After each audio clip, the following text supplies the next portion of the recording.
Hey everyone, it's Stacy Nadeau. As always, honored to spend some time with you. And now more than ever, I'm so happy to be connecting with all of you. For many of us watching this video, we are in a time of unknown. For many of us, we are self-quarantining. We are away from work or school, friends, family.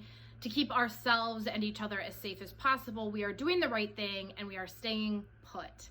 What that also means is we are out of our routine. We are away from our normalcy, and we might be away from our community. I hope wherever you're watching this video from, you are finding a sense of calm, of peace, of safety, of health.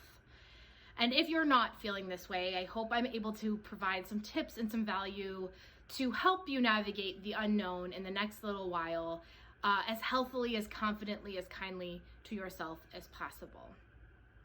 So first and foremost, I want to remind you that you are amazing and we can do hard things. We really can. And so I want to remind you of my buffet tool. Now, if you've been with us on these videos, you know the buffet tool, but the buffet tool is a concept that you think about when you go to a buffet for dinner. Now think about it. If you show up with your plate at that buffet and you're looking at all of the different things on that buffet, you're thinking to yourself, a lot of this looks good, some of it doesn't look good at all, etc. And as you go through the line on the buffet, you fill your plate with foods, condiments, desserts, treats that work for your body right then. You might pick something because you believe it's going to be nutritious for your body today. You might pick something because you love the flavor and the taste. You might see something that you're very excited about and put it on your plate and get excited to eat it. And you leave the rest. As you're navigating the next few months, I want you to think about this as you take in information. Buffet tool.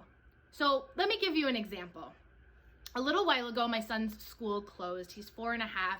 And right as schools began to close around our area, I started to see a lot of bloggers and influencers start to post, sample daily schedules of how to keep your kids in structure, how to keep your kids homeschooling, how to keep your kids doing something academic and creative and active and all these things each day. And I am frivolously scrolling through my social media and I'm taking notes on the different schedules. And I found myself, as I was doing my check-in that night, really anxious. I was feeling very stressed out. I was feeling guilty. I was feeling pressure. And I sort of tapped into that and I realized that the schedule just wasn't going to work for us right then. It just wasn't feeling aligned for our family structure and our unit. So I let it go. I decided to go back to the drawing board to take those schedules and put them back on the buffet. Remember, the buffet is not going anywhere. You can always go back in a few days and pick it back up. Maybe next week, a structured day will be better for my son. But for the first few days, we were just trying to make it through. We were just trying to navigate all the things we needed to navigate, checking on loved ones, etc., making a little bit of a plan for the few days that we knew we were going to start the quarantine, etc. For us in that moment, it just didn't work. For many families, it did.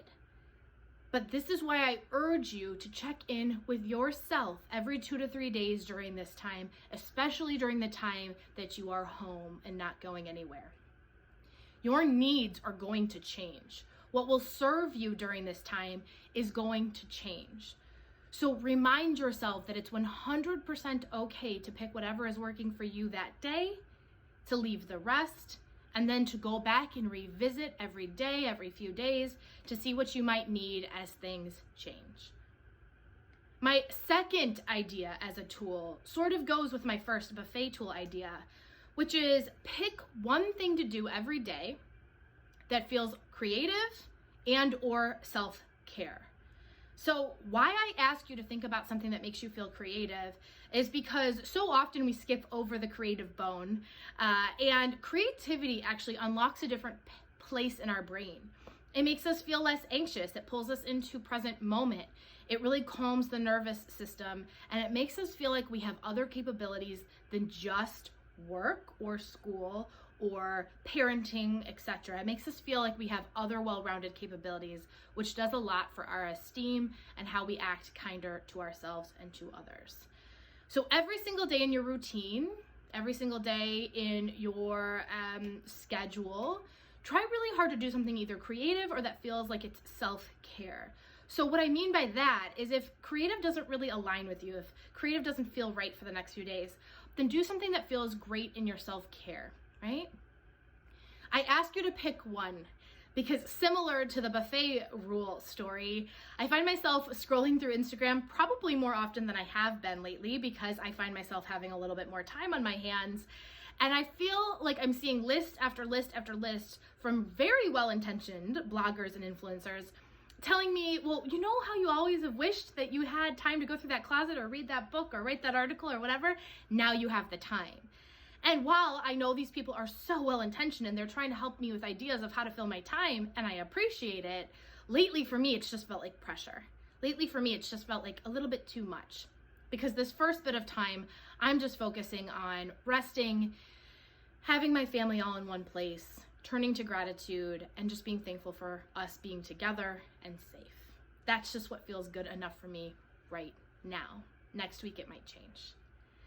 Third, there is no better time than to practice self-kindness in all of the things that are going to be happening in the next little while. You might find yourself navigating feelings you've never felt before. You might find your body or your mind reacting to those emotions in ways you've never encountered before. Show up with kindness to yourself. This is a tough time, right? It's a little bit unknown. It can feel scary. It can feel anxiety-stricken. And it can provide opportunities for us to serve others and allow others to serve us. Allow to get help, allow to be reached out to, and vice versa. We are capable, and we are in this together. Show up with kindness to yourself. Others will show up with kindness to you. And of course, serve kindness back to others when and if you are able. And we will be able to navigate these waters together and get to the other side. You are not alone. Of course, we are here for you through direct message or commenting on this video, and I am here for you. Much of my travel schedule has been canceled, and I have a lot of time. I am here for you. Please reach out if I can serve you in any capacity. If you want to jump on a call, if you want to write me an email, I am here to listen to you and to talk with you and to be your sister. So do not sit in silence if you're not feeling great. Please reach out. We are here for you. We are all here for one another. Sending you so much love. Thank you for joining us. Please reach out if you need us. Please give us ideas of what could serve you during the next few weeks of the unknown. We are here for you and we are ready to provide. Thank you so much. Sending lots of love. Everyone take care, and I'll talk to you very soon.